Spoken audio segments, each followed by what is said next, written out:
Welcome back to the show. Well, we think that our next guest's new book should be required reading on the topic of race and racism in Canada.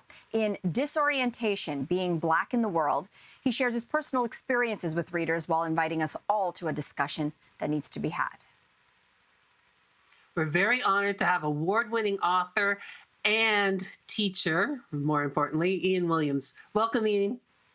Hi, thanks for having me. This is such a fascinating read, and we want to dive straight in with the title of the book, the word disorientation. And you say that this is the word that you use for the impact of racial encounters on racialized people. Why is that, you think, the right word for that experience?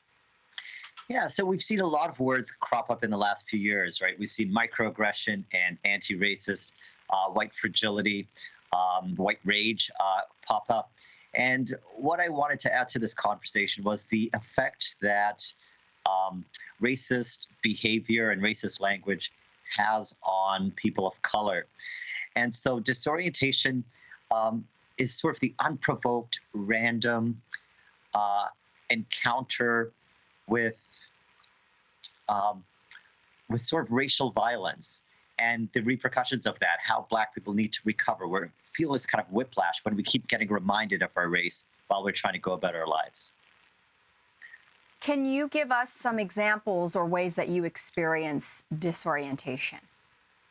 Right. So an example I like to give is I'm standing in Tim Hortons line, and I just want to buy a chocolate glazed donut or a maple donut. I'm trying to decide.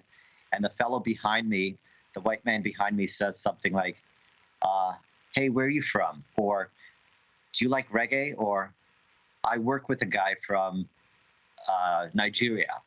And all I want really is just my chocolate donut. And in that moment, though, I have to snap out of what I'm thinking and sort of remind myself, oh, there's a script here. He's reminding me that I'm from elsewhere. And he wants something from me, and I've got to figure out what it is in that moment. And these kinds of racialized encounters, many white people don't have to deal with on a regular basis. So we're constantly sort of snapping in and out of ourselves and sort of getting that whiplash feeling. If I say I have felt racism, oh my goodness, now I have to prove that I experienced racism. I usually have to prove it to a board of 5 white people.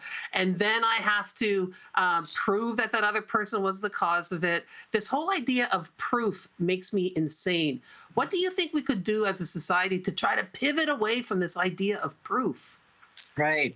Yeah, I think to shift from proof, it's a great point you're making here, right? Because proof presumes that the other person is being dishonest. And that's not a good place to start a conversation or a relation at all. But instead, if we just kind of pivot towards experience, what is your experience? What was your experience? And let me just hear that, not proof. And to realize that experiences are layered. So when a person of color comes to you and says, that thing that happened at Tim Hortons was really unpleasant, and you're like, oh, he just wanted to know where you're from. What you're missing in that moment is that, hey, this has been happening every few days or every couple of weeks to this person. They built up this repertoire of sensitivity about these kinds of issues. And so we just got to listen to these experiences and trust that the person is under duress, that they know where they're coming from. There's another side to this, and you say that for non-racialized people, that disorientation can also happen. And in that case, can that ever be a good or even an important experience? And if I can take a step back, if you can, again, give us, your examples are very vivid, an example of what disorientation for a non-racialized person would look like, feel like, sound like, and why you argue that may be a good thing. Right. So if for a white person to experience disorientation would involve me sort of reminding them of their race. So if I brought up whiteness, right, which gets very uncomfortable for white people, in some way that returned the question in that Tim Hortons line and said, no, tell me now where you are from. And they say Canada. And I say, no, really, where are you from? Are you Ukrainian? Are you Russian? Are you Polish? Are you German? And because they don't typically have to think about themselves in those terms, they're like, whoa, that was like 100 years ago. Why is he asking? And that moment actually increases, expands, empathy, right? So they understand, oh, this is what it feels like to be reminded on a daily basis of your otherness. So it can be productive. It can sort of increase their empathy. And so disorientation, I feel, can be healthy for white folks as well. You obviously feel so strong about that in your career as a teacher, you encourage your students to feel disoriented. Can you tell us about some of the exercises you get them to do to have that experience? Right. So presently I'm teaching creative writing. And so in my classes, I would do things like encourage students who grew up in the cities to go out into the wild, into the country, and veer off those trails a little bit safely and whatnot. Or if you're from the country, to like go to really poor urban areas and spend time there. Don't, anthropologize, or don't try to be some kind of sociologist there. Just stay there and be mindful of your experiences, of how your anxiety rises, about how it feels to be the only white person in a group of Black people, and then to come back in class to process those experiences and to write through them. Wow, that's very, very powerful.